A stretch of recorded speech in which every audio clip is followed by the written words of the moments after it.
જ્યાંની પાપડીની ચાટ બહુ જ ફેમસ છે અને સાથે જ હિંગનું પાણી આપે છે, જે આજે આપણે ટ્રાય કરવાના છીએ. આપણા માટે તો નવું છે ને હું તો ખૂબ જ એક્સાઇટેડ છું આ ટ્રાય કરવા માટે, કેમ કે આ એરિયામાં બહુ જ ફેમસ છે. ઉદયપુર આવું છું અને કંઈક ચટપટું ખાવું છે ને તો આ જગ્યા બિલકુલ મિસ ના કરતા. અત્યારે હું આવી ગઈ છું પ્રતાપ ચાટમાં, જ્યાં છે ને જ્યાંની પાપડીની ચાટ બહુ જ ફેમસ છે અને સાથે જ હિંગનું પાણી આપે છે, જે આજે આપણે ટ્રાય કરવાના છીએ. આપણા માટે તો નવું છે ને હું તો ખૂબ જ એક્સાઇટેડ છું આ ટ્રાય કરવા માટે, કેમ કે આ એરિયામાં બહુ જ ફેમસ છે. એક્ઝેક્ટ લોકેશન તમને સ્ક્રીન પર મેન્શન કરી દઈશું, તો ચાલો મારી સાથે. તો ફ્રેન્ડ્સ, અહીંયા પાપડી ચાટ સિવાય તમને કચોરી, સમોસા, ઘણી બધી વેરાયટીઝ મળી જવાની છે. બટ હા, હું રિકમેન્ડ કરીશ કે તમે અહીંયાની પાપડી ચાટ જરૂરથી ટ્રાય કરો. અને ભીડ જોઈને અંદાજો લાગી જ ગયો હશે કે કેટલી ફેમસ છે. વિડીયો બનાવીએ છીએ કે અહીંયા પાપડી ચાટ મળે છે, આખી પૂરી હોય ને.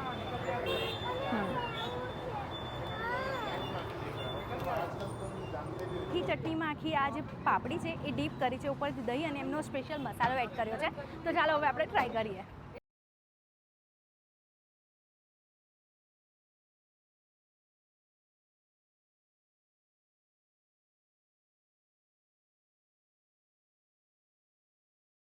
તો ફ્રેન્ડ્સ, આ આવી ગઈ આપણી પાપડી ચાટ. તમે જોઈ શકો છો પહેલાં મીઠી ચટણીમાં આખી આ જે પાપડી છે એ ડીપ કરી છે, ઉપરથી દહીં અને એમનો સ્પેશિયલ મસાલો એડ કર્યો છે.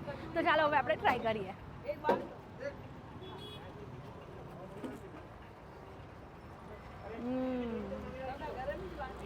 એકદમ ખટ મીઠો ટેસ્ટ છે અને તમે જોઈ શકો છો ઉપરથી એમનો જે મસાલો એડ કર્યો છે, એટલે ખાવાની ખૂબ જ મજા આવે. ને જો તમે ખાસ કરીને ચટપટું ખાવાના શોખીન છો તો એકવાર અહીંયા જરૂરથી વિઝિટ કરજો, ખરેખર તમને મજા આવી જશે. આપણે આપણી પાપડી ચાટ છે એ તો ટ્રાય કરી. હવે આપણે અહીંયા જે હિંગ અને જીરાનું પાણી આપે છે એ ટ્રાય કરીશું.